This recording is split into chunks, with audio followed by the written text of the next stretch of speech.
Hello ji, Ram Ram ji. Life of Rekha vlogs में स्वागत है भाई सभी का। तो एक और नई वीडियो की स्टार्टिंग कर लें। और वीडियो बहुत सारे कमेंट आ रहे थे, उन कमेंट का भी रिप्लाई देना था।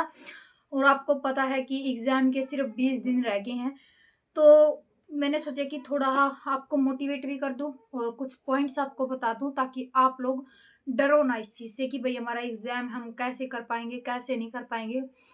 तो फर्स्ट बात तो ये है कि अब फिलहाल भाई बहुत सारे का सिलेबस कंप्लीट हो गया होगा। अगर किसी का रहता है तो मैं एक बात बताती हूँ। कल निशा मैम ने वीडियो डाली थी, आप उसमें से वो सिलेबस कर लो, आपका एग्जाम पक्का निकल जाएगा। ठीक है। और जो मेरे साथ के साथ तैयारी कर रहे हैं, मेरे से पहले के भी बहुत सारे बच्चे तैयारी कर रहे हैं, तो उनका तो आराम से निकल ही जाएगा, आपको पता है। ठीक है। अगर नहीं भी निकलेगा, मेरा कहना का अर्थ ये है कि अगर नहीं भी निकलेगा ना, सिर्फ आपको तैयारी करते रहना है, कोई बात नहीं, अगला एग्जाम निकल जाएगा। एग्जाम अब काफी होने हैं, आपको पता है कि सरकार अच्छी सरकार बन रही है और बहुत सारे मतलब अब जॉब लगे हैं पीछे, 25,000 का रिजल्ट भी आया, आपको देखा है। तो अब की बार जॉब पक्का मिलेगी आप सबको। बस आप अपनी मेहनत करते रहो, डिमोटिवेट मत हो कि हम कैसे करें, हमसे नहीं होगा। थोड़ा थोड़ा हर रोज थोड़ा थोड़ा, बिल्कुल थोड़ा थोड़ा करो, आपका हो जाएगा, ऐसा कुछ नहीं होता। अब तो जैसे एस्टेट के लिए नहीं बोल रही मैं, और एग्जामों के लिए बोल रही हूँ। एस्टेट का तो ये है कि आपको 20 दिन में सारी क्लासेस भी देखनी है, सारी बुक्स भी रीड करनी है, और भाई आपको क्वेश्चन सीरीज भी लगानी है, क्योंकि बहुत जरूरी है। और मेरे पास बहुत सारे कमेंट आ रहे हैं एसएसटी के लिए। मैं ही कहती हूँ एसएसटी के लिए देखो, जितना आपने कर लिया इनफ है। अब तो जितने क्वेश्चन आंसर लगाओगे उतना बढ़िया है। महेश कुमार वाली बुक से भी आपका हो जाएगा सिलेबस, पर आप 20 दिन में उसको 2-3 बारी रिवाइज नहीं कर पाओगे मेरे हिसाब से। खुद मेरे से नहीं हो रही भाई 2-3 दिन में। तो अब तो आप जितनी क्वेश्चन सीरीज लगाओगे नहीं, आपके लिए उतना ही बेनिफिट देगा। ठीक है। और अब मैं ये कहती हूँ कि अगर आप 6 घंटे पढ़ रहे हो ना, तो 6 की बजाय आप 8 घंटे कर दो, ताकि आपका एग्जाम पक्का निकल जाए आपका। देखो घर के कामों में हमें बहुत सारा टाइम वेस्ट कर देते हैं कि हमें ये भी करना वो भी करना है, और दिन बिल्कुल छोटे छोटे हो रहे हैं। तो मैं ये कहती हूँ कि आप अगर थोड़ा घर के कामों को थोड़ा स्किप कर दो ना, जो काम आपको लगता है कि भाई मेरे बिना चल जाएगा, तो आप उन कामों को छोड़ दो कि भाई हाँ, अगर मेरे बिना बन जाता है तो हमें कोई दिक्कत नहीं है। ठीक है। तो उन कामों को आप ये ना किया करो कि मैं ही कर लूंगी, मैं ही कर लूंगी, क्योंकि फिर आपकी तैयारी नहीं हो पाएगी। मैं तो ये कहती हूँ, आपको 8 घंटे मिले, 9 घंटे मिले, 10 मिले, तो आप अपनी स्टडी को कंटिन्यू रखो, और टाइम में से टाइम निकालने की कोशिश करा करो, क्योंकि ये 20 दिन आपकी जिंदगी बदल देंगे। ठीक है। मैं भी जैसे ऐसे ही करती हूँ। जैसे बीच में को मेरी 6 घंटे 7 घंटे की स्टडी किया करती, अब मैंने थोड़ा टाइम को इंक्रीज करने की कोशिश की है। जैसे अब 10 बजे बैठूंगी मैं। ठीक है। तो 10 बज चुके हैं, देख सको हो। 10 बजे अब ले मतलब 10:15 बजे तक ये वीडियो बना के, और फिर मैं बैठूंगी 10:15 के आसपास। 10:15 के आसपास बैठने के बाद मैं ये सोच रही हूँ कि आज मैं 3:30 या 3:45 के आसपास नीचे जाऊं, क्योंकि बच्चे आ जाएंगे, मम्मी अपने आप हैंडल कर लेगी, कोई बात को नहीं बच्चों की। और शाम का काम होता है हमारा 4 4:30 से शुरू होता है, तो मैं चाहती हूँ कि भाई आज मैं मतलब 10:15 से लेके और 3:30 4:45 तक स्टडी करूँ। नाइट में भी मैं 12-1 बजे तक की करने की कोशिश करती हूँ, जहाँ तक होता है कि मैं 12-1 बजे तक अपनी स्टडी कर लूँ। ठीक है। और जितने हो ना क्वेश्चन सीरीज लगाओ, क्योंकि मेरे से भी क्वेश्चन कम लग रहे हैं। मैं आपको बता दूं, रियल तो बात ये है कि मैं खुद कम लगा रही हूँ, क्योंकि मेरे को ये है कि एसएसटी का सिलेबस हो जाए। और सबको यही है, सबके माइंड में सिर्फ एक ही क्वेश्चन चल रहा है कि भाई एसएसटी का सिलेबस नहीं हो रहा, एसएसटी का सिलेबस नहीं हो रहा। पर मैंने भी, अब मैं जैसे मेरा ज्योग्राफी की हो गई है क्लास कंप्लीट, अब मैं ये सोच रही हूँ कि भाई मैं अब मेरी क्वेश्चन सीरीज लगा लूंगी, बढ़िया है, क्योंकि अब सिलेबस करने का कोई फायदा नहीं है और ना सिलेबस होगा। अगर बिल्कुल ही घर में बैले हो कि भाई आपको कुछ करना ही नहीं है, मतलब बस रोटी खाई बैठ गए, रोटी खाई बैठ गए, तो अलग बात आप कर सकते हो। वरना देखो, जो हमारे जैसी हाउस वाइफ है उनको तो बहुत सारे काम होते हैं, साथ में बच्चे भी होते हैं। और अब छोटे छोटे दिन है, तो छोटे छोटे दिनों में तो पूरा दिन काम ही चला जाता है, काम में ही चला जाता है। तो मैं ये कहना चाहती हूँ कि भाई आप टाइम में से टाइम निकालो और ज्यादा से ज्यादा क्वेश्चन आंसर लगाओ, ताकि आपके क्वेश्चन क्लियर होते जाओगे ना, तो अपने आप वो तब थोड़ा मोटिवेट होते जाओगे। ठीक है। और डरो मत कि मेरे 82 बन रहे, मेरे 90 बन रहे। बहुत सारे कमेंट आ रहे थे कि दीदी मेरे 82 बन रहे, मेरे 85 बन रहे, मेरे भी कुछ इतने बन रहे हैं। तो आप डरो मत, क्या पता एग्जाम का लेवल ऐसा आ जाए कि जो आपने करके सारा कंप्लीट उसी में से आ जाए। ठीक है। तो अपने आप को मोटिवेट रखो, आप ये मत सोचो कि मेरे से नहीं होगा, मैं नहीं कर सकती, मेरे से इतने कम नंबर आ रहे हैं। तो आप अपने ऊपर विश्वास रखो, सबसे बड़ी चीज ये होता है। जो इंसान अपने ऊपर विश्वास रखता है ना, वो कुछ भी कर सकता है। ठीक है, जब आप घर के कामों को इतना कर सकते हो, अपने बच्चों को इतने हैंडल कर सकते हो, तो ये तो कुछ भी नहीं है, छोटा सा पेपर है, आप इसको आराम से क्लियर कर दोगे। और पहला पॉइंट ये है कि आप अपने आप पर विश्वास रखो और मोटिवेट रहा करो। ठीक है, 4 नंबर टूटे नहीं, आपको ये हो जाता है कि भाई मैं तो डिमोटिवेट होगी, नहीं मेरे से नहीं होगा। ठीक है, परसों वाला मैंने पेपर सोल्व कराया था, परसों पता नहीं, उससे पिछले वाले दिन दक्ष का बर्थडे था, पिछले वाले दिन की बात, 8 तारीख का। उस दिन मैंने व्लॉग नहीं बनाया। उस दिन मेरे कुल में 65 पता नहीं 70 नंबर बने थे। तो इसका मतलब मैं डिमोटिवेट हो जाऊँ? कल परसों मैंने लगाया 90 नंबर बने। मैंने जो रियल पेपर लगाया उसमें से मेरे 90 में से 70 पता नहीं 75 बनी है। तो जो वो 70 नंबर की सीरीज मेरी आई थी, 70 पता नहीं 65 की, तो मैं उसको देख के क्या डिमोटिवेट हो जाती कि नहीं मेरे तो बन ही नहीं रहे, क्या पता मेरा होगा नहीं होगा। नहीं होगा तो क्या हो गया, फिर करेंगे तैयारी। मैं आप लोगों के साथ में, मैं हर बार यही चीज बोलती हूँ कि मैं आप लोगों के साथ में जुड़ी रहूंगी जब तक मेरा एग्जाम क्लियर नहीं होगा। उसके बाद भी मैं आप लोगों को गाइड करती रहूंगी। पर मैं ये कहती हूँ बस अपने ऊपर विश्वास रखो। ठीक है, जब तक आप खुद पे विश्वास नहीं रखोगे, जब तक आपका एग्जाम बिल्कुल भी क्लियर नहीं होगा। और होगा, बहुत सारों का होगा, मेरे साथ जो जुड़ रही नहीं, बहुत सारों का क्लियर होगा, आप देखते जाना। मेरे हिसाब से तो जितनी भी जुड़ रही है सबका क्लियर होगा, क्योंकि बहुत अच्छे से पढ़ रही हैं, बहुत अच्छे से जो जो मैं बता रही हूँ साथ के साथ करते जा रही हैं। तो मेरे हिसाब से तो तकरीबन सबका ही होगा। बस आप डरो मत कि मेरे से नहीं होगा। ठीक है, हाँ इस टाइम पे मैं आपको बता दूं, थोड़ा घर वालों का थोड़ा प्रेशर रहता है कि अब की बार पक्का एग्जाम करना है, अब की बार पक्का निकालना है। देखो, निकालना ना तो हमारे हाथ में है, ना पक्का करना हमारे हाथ में है, क्योंकि हम तो सिर्फ अपनी मेहनत पे ध्यान रख रहे हैं और हमें अपनी मेहनत पे ही विश्वास है कि हम कर सकते हैं। ठीक है, और घर की बातों, घर मेरे साथ भी हो रहा है भैया, आप आपके साथ नहीं, मेरे घर वाले भी बोल रहे हैं कि 20 दिन रह गए हैं, दिन रात एक करते, बिल्कुल ड्यूटी रहे, मतलब पूरे दिन लगी रहे, पूरी नाइट लगी रहे। तो ऐसा तो देखो मैं भी इंसान हूँ, ऐसी बात नहीं है। पर मैं सिर्फ यही चीज बोलूंगी कि आप घर वालों की बातों को सुनकर ये मत डरा करो कि भाई नहीं निकला तो क्या होगा। कुछ नहीं होगा, कुछ भी नहीं होगा। उनकी बातों को आप अनसुना कर दोगे तो ही अच्छा होगा। ठीक है, हमें अपने लक्ष्य का पता है कि हमें कहाँ जाना है और किस जगह जाके रुकना है।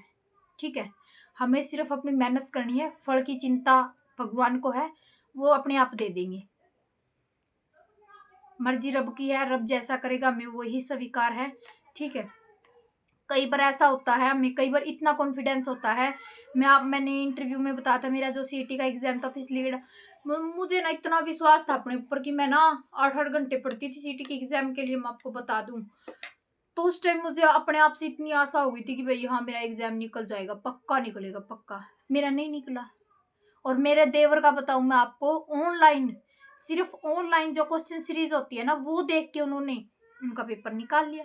उनके 50 नंबर आ रहे हैं, मेरे 48 आ रहे, पता नहीं 46 आ रहे, इतने कुछ आ रहे थे।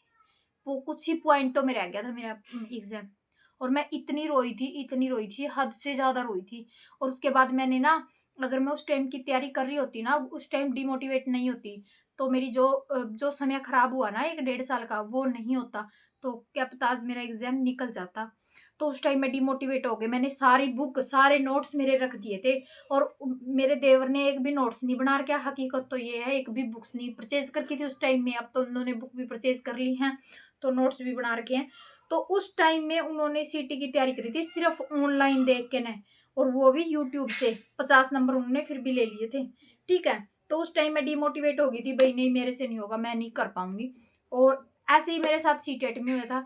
सीटेट मेरा पता नहीं 5 नंबर से, पता नहीं 6 नंबर से रह गया था। और उस टाइम मेरे साथ मतलब आज से भी ऐसा ही हो गया था, क्योंकि सीटेट और सीटी के मतलब सीटी का एग्जाम हुआ ना, उसके बाद फिर मेरा सीटेट का रिजल्ट आ गया।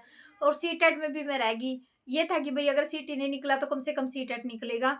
तो दोनों ही एग्जाम रह गए। और उस टाइम में इतनी रोई थी, इतनी रोई थी, हद से ज्यादा रोई थी कि भाई नहीं मेरा पेपर नहीं निकला, मेरे से नहीं होगा, मैं बिल्कुल भी नहीं कर पाऊंगी। पर मैं ये कहती हूँ जो समय मेरा बीत चुका है मैं उसको दोहराना नहीं चाहती। अब आने वाला समय बदलना चाहती हूँ और बदलूंगी भाई, चाहे मुझे 2 साल लगो, चाहे मुझे 3 साल लगो। तकरीबन मैं ये चाहती हूँ कि भाई 2 साल तक अगर वैकेंसी आती है तो मैं, चाहे मुझे दिन रात मेहनत करनी पड़ो, मैं 2 साल में ही करने की कोशिश करूंगी। अगर नहीं भी निकलती तो मैं अपनी कंटिन्यू तैयारी रखूंगी। आगे कभी ना कभी तो हरियाणा में वैकेंसी निकलेंगी तो उस टाइम हो जाएगा। तो अपने आप को डिमोटिवेट मत करो और अपने दिनों को वेस्ट मत करो, टाइम को वेस्ट मत करो कि ये चीजें सोच सोच के कि मेरा एग्जाम निकलेगा नहीं निकलेगा। अगर निकलेगा तो भी ठीक है, नहीं निकलेगा तो पढ़ा जो आपने पढ़ रखा वो तो वेस्ट नहीं जाएगा। अपने बच्चों को सिखाओगे, खुद आगे एग्जाम होगा। ये तो है नहीं कि स्टेट अप दे लिया तो आएगा ही नहीं, 5 साल बाद आएगा, 6 साल बाद, हर साल तो होता है स्टेट। बस अपने आप पर प्रेशर मत बनाओ कि मैं नहीं कर पाऊंगी, मेरे से नहीं होगा, ये चीजें छोड़ दो, ठीक है। और जो कहते हैं कहने दो, उनकी आदत होती है कहना। आपको सिर्फ अपने ऊपर विश्वास है और आप कर सकते हो।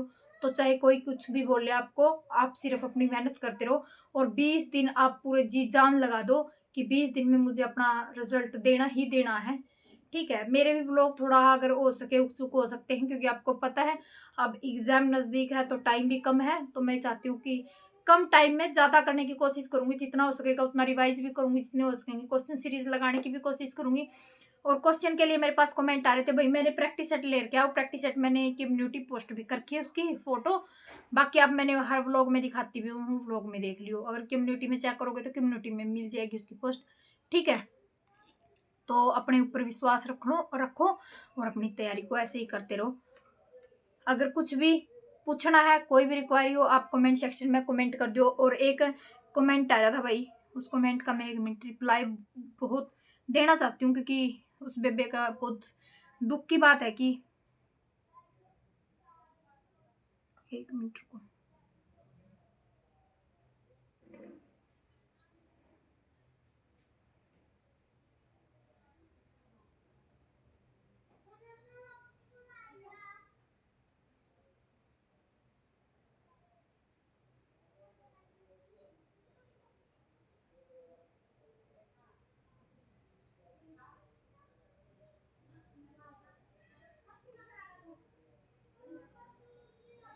वो अभी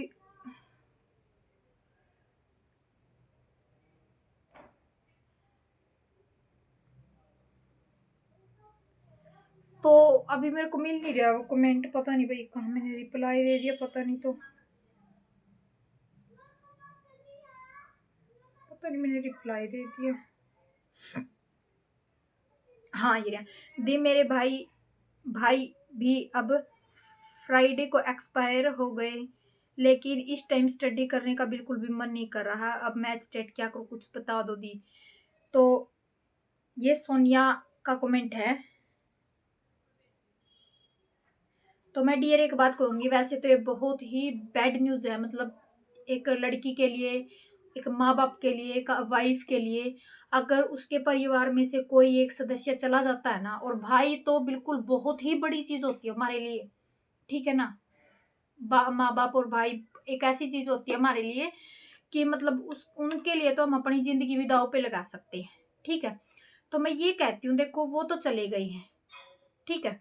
तो आप ना अपनी एस्टेट की तैयारी करो, ताकि आप लोग सक्सेस होके जो आपके माँ बाप हैं उनको खुशी दे सको कि भाई हाँ उस टाइम, और ये टाइम भूला नहीं जाएगा आपसे, कभी भी नहीं भूला जाएगा, क्योंकि ये टाइम ऐसा होता है कि इस टाइम में हमें पेपर भी देना होता हो और हम दुख से भी निकल रहे हैं।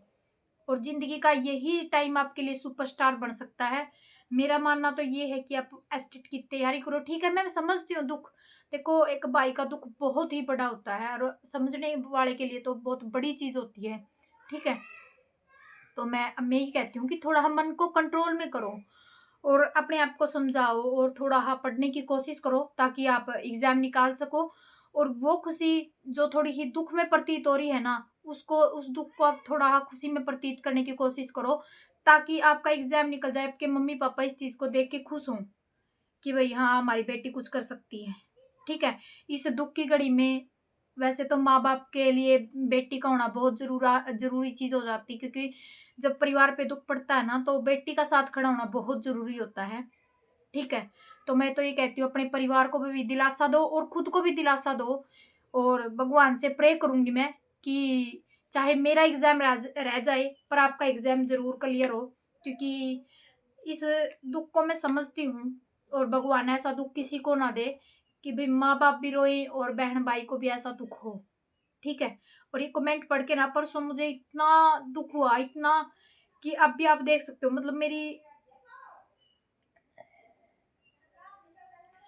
मतलब एक बहन खातर एक भाई बहुत जरूरी चीज हुआ है, ठीक है। तो इसका कमेंट में मैं मेरे को समझ ही नहीं आ रहा था मैं क्या रिप्लाई दूं, ठीक है। तो फिर मैंने सोचा कि मैं इसको अगर वीडियो में बताऊंगी थोड़ा और अच्छे से एक्सप्लेन कर पाऊंगी। वैसे देखो एक्सप्लेन करने की चीज तो है ही नहीं है। आपको पता है कि फ्राइडे को दिन ही कितने हुए हैं जिस टाइम में कमेंट आया था, तो अब 15-20 दिन भी नहीं हुए हैं। मेरा मानना तो ये है कि आपको अपनी फैमिली के साथ भी रहना चाहिए, पर एग्जाम जरूर देना। क्या पता किस्मत बदल जाए आपकी, आपका एग्जाम निकल जाए। और भगवान से दुआ करूंगी कि हे परमात्मा चाहे मेरा एग्जाम रह जाए पर इस सोनिया बेबे का एग्जाम जरूर निकले, ताकि इसके परिवार को इस चीज की खुशी मिले, क्योंकि वो अभी हाल फिलहाल बहुत दुख से गुजर रहे हैं। और रब से दुआ है कि ऐसा दुख किसी को भी ना दे भगवान, ठीक है। क्योंकि जिंदगी का बहुत बड़ा दुख होता है, एक बेटे को एक भाई को खोना बहुत ही बड़ा। हम जिंदगी में हर चीज सहन कर लेते हैं, पर जब किसी का भाई चला जाता है ना, तो बहुत बड़ी दुख की घड़ी होती है। तो सोनिया बेबी मैं तेरे साथ में हूँ, अगर कुछ भी कोई भी जरूरत पड़े या फिर कुछ भी पूछना हो तो आप मेरे साथ कमेंट सेक्शन में बात कर सको, मैं कमेंट सेक्शन में आपका रिप्लाई जरूर दूंगी, ठीक है। और अपने आप को स्ट्रांग बनाओ, ऐसी बात नहीं है, ठीक है। और सुख दुख तो देखो लगे हुए है, मैं समझती हूँ कि बहुत बड़ा दुख है। और ये कमेंट वैसे तो मैंने परसों ही रीड कर लिया था, परसों पता नहीं चौथा आया था ये कमेंट।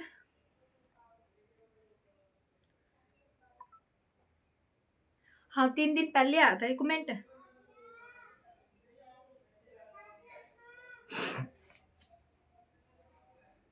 तो इस कमेंट की पढ़कर मतलब मेरा मन में इतना इतने मतलब विचार आने शुरू हो गए थे कि भाई कैसे दिन कट रहे होंगे उनके, कितनी बातें उनके मन में आ रही होंगी, बहुत सारी यादें उनके मन में आ रही होंगी।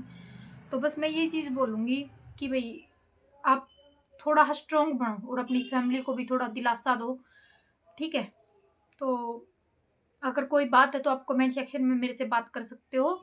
और आप लोग भी भाई उनको समझाओ, सोनिया नाम से उनका कमेंट है। और जरूर कमेंट सेक्शन में उन सभी को उसको भाई सारे जने प्रे करना कि देखो जो दुख की घड़ी होती है वो भी टल जाती है, सुख भी आता है, ऐसी बात नहीं है। बस अपने ऊपर विश्वास रखो, जो भी करता अच्छे के लिए करता परमात्मा, बाकी इससे बुरा तो कुछ नहीं होगा। अगर एक बहन का भाई छीन लिया ना भगवान ने, इससे बुरा तो कुछ भी नहीं होगा, ठीक है। तो चलिए जी, यही छोटी सी वीडियो थी। बाकी इस कमेंट ने भाई मेरे को परसों भी बहुत ज़्यादा इमोशनल कर दिया था। पढ़ने के बाद मेरे को बहुत ही ज़्यादा फील हुआ था, बहुत ज़्यादा। और आज भी मेरे मन में मतलब मैं पढ़ नहीं रही थी इसको कमेंट को, पर मेरे को याद आ गया कि भाई किसी ने मेरे पास कमेंट करके था और मैं उसने बोला था कि ज़रूर रिप्लाई देना, पर उस टाइम मैं रिप्लाई नहीं दे पाई क्योंकि मेरे पास वर्ड ही नहीं थे, मैं क्या रिप्लाई दूँ उनको। तो फिर मैंने सोचा कि थोड़ा वीडियो के ज़रिए से आप लोगों के साथ मैं एक्सप्लेन कर दूँगी। तो चलिए जी, ये छोटी सी वीडियो थी। कमेंट सेक्शन में कमेंट करके ज़रूर बता दियो और प्यारे प्यारे कमेंट जरूर कर दियो। और सोनिया अगर तू भी मेरी वीडियो देखती है तो बहन कमेंट जरूर करिए अब, ठीक है। मैं ज़रूर रिप्लाई देने की कोशिश करूँगी। तो बाय बाय, टेक केयर।